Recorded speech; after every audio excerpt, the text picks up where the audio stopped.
Isabelle Adjani se dévoile en tant qu'ancienne gloire glamour du cinéma dans la dernière réalisation de Nicolas Bedos, Mascarade. Amoureuse d'un fringant mais peu fiable jeune homme incarné par Pierre Ninet, la star française fait encore une fois des éclats sur le grand écran. Un rôle à la mesure du talent de celle qui cumule pas moins de 5 Césars, tandis qu'on la verra bientôt dans la peau de Diane de Poitiers à la télévision.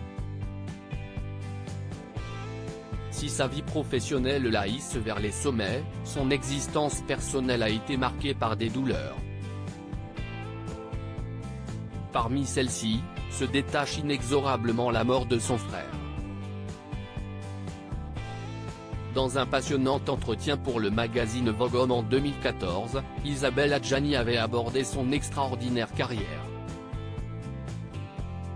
Elle aurait pu, comme d'autres qui ont commencé très jeunes comme elle, sombrer dans les excès du show business, mais son parcours familial lui a évité de perdre pied.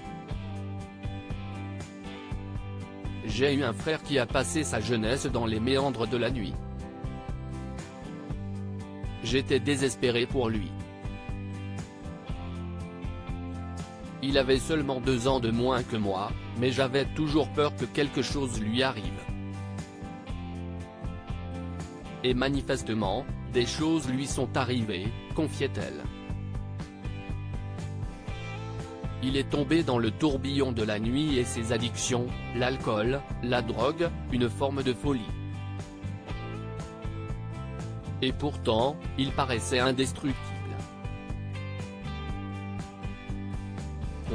Je m'inquiétais toujours pour mon frère, mon double. Je ne me suis jamais accordé le luxe d'essayer de me perdre. Si est en 2010 que son frère Eric est décédé dans la nuit du 25 au 26 décembre d'un arrêt cardiaque. Il avait démarré sa carrière au cinéma en tant qu'assistant caméra de Marguerite Duras, Le Camion en 1977, et avait tourné dans quelques films en tant qu'acteur, avant de trouver sa voie dans la photographie. Il n'était pas si jeune quand il est mort, mais il a toujours été une sorte d'homme-enfant pour moi. Je ne sais pas comment il a fait pour vivre ainsi durant des années. Il était un homme absolument charmant, irrésistible. Beau comme un ange. Abîmé. Personne ne pouvait lui résister. Il y a eu des périodes d'accidents, de tentatives de suicide, d'overdose. Et un jour, son corps a dit stop, si est trop, ajoutait Isabelle Adjani. Sa nièce Zoé face à un père dévoré par ses démons. Le talent d'Eric Adjani coule désormais dans les veines de sa fille Zoé qu'on a pu voir dans le film Cigare au miel de Camira Inhouz en 2021. Dans Paris Match, elle était revenue sur la tragédie, avec ma tante Isabelle, nous parlons de lui, parfois, quand on y parvient, elle comme moi. Ce n'est pas simple.